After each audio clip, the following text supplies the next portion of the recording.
ঠাকুরগাঁয়ে শিক্ষককে মারপিটের প্রতিবাদে শিক্ষার্থীদের বিক্ষোভ সমাবেশ। ঠাকুরগাঁও থেকে মাসুদ রানা পলকের তথ্যচিত্রে বিস্তারিত।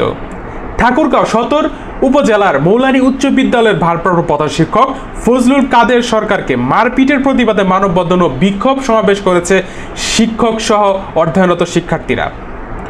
মঙ্গলবার দুপুর শিক্ষার্থীদের আয়োজনে মৌলানী বাজার সংলগ্ন ঠাকুরগাঁও বালিয়াডাঙ্গি মহাসড়কের মানববন্ধন ও বিক্ষোভ সমাবেশ অনুষ্ঠিত হয়।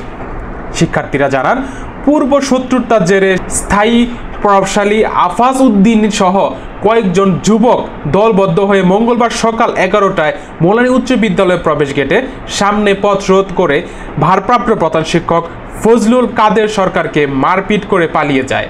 পরে শিক্ষক সহ শিক্ষার্থীরা অভিযুক্তদের বিচারের দাবিতে মানববন্ধন ও বিক্ষোভ সমাবেশ করে। মৌলানী উচ্চ বিদ্যালয়ের ভারপ্রাপ্ত প্রধান শিক্ষক ফজলুল কাদের সরকার বলেন, সকালে বিদ্যালয়ে প্রবেশের সময় স্থানীয় প্রভাবশালী আফাজ উদ্দিন সহ কয়েকজন থামতে বললে থামার পরেই মারপিট শুরু করে।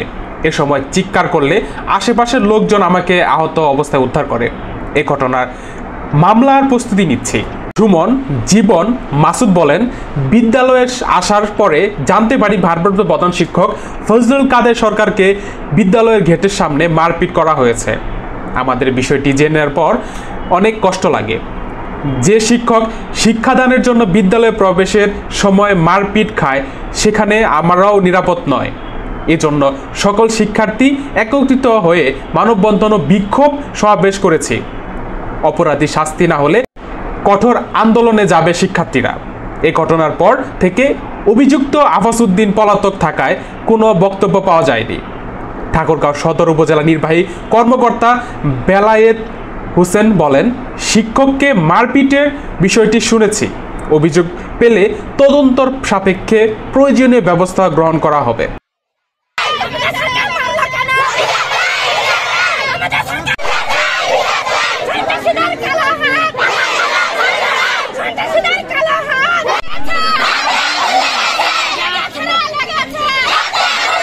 সংশ্লিষ্টতা নাই। আমি ভারপ্রাপ্ত প্রধান শিক্ষক, এটা তাদের হয়তো বা। কতদিন ধরে স্কুলে আছেন?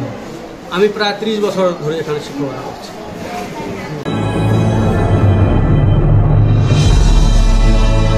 আপনারা দেখছেন অগ্রযাত্রা টেলিভিশন।